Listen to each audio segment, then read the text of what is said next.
అమ్మాం. నీ హయాంలో కూడా జరిగింది కదా. మామిడి పడిపోతే ఏం చేసావు? ఎక్కడైనా ఒక మామిడి కాయ కొన్నావా?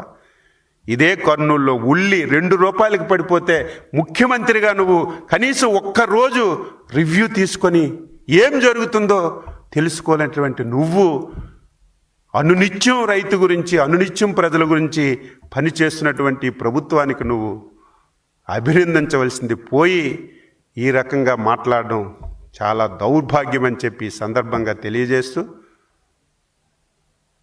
ఎట్టి పరిస్థితిలో నీకు ఒకటే హెచ్చరిక చేస్తున్నాను. నువ్వు బాగా మదంతో ఉన్నావు. డబ్బు మదం, అవినీతి డబ్బు మదం. నేనేది మాట్లాడితే చెల్లుతుంది అనుకుంటున్నావు.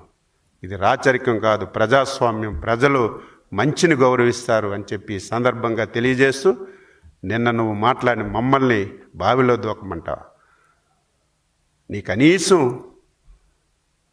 మొన్న జరిగినటువంటి ఎన్నికల్లో కర్ర కాల్చి వాత పెట్టి 11 కిలోమీటర్లు గొయ్యి తవ్వి అందులో పెట్టి పూడ్చినా సరే నీకు సిగ్గు లేకుండా కనీసం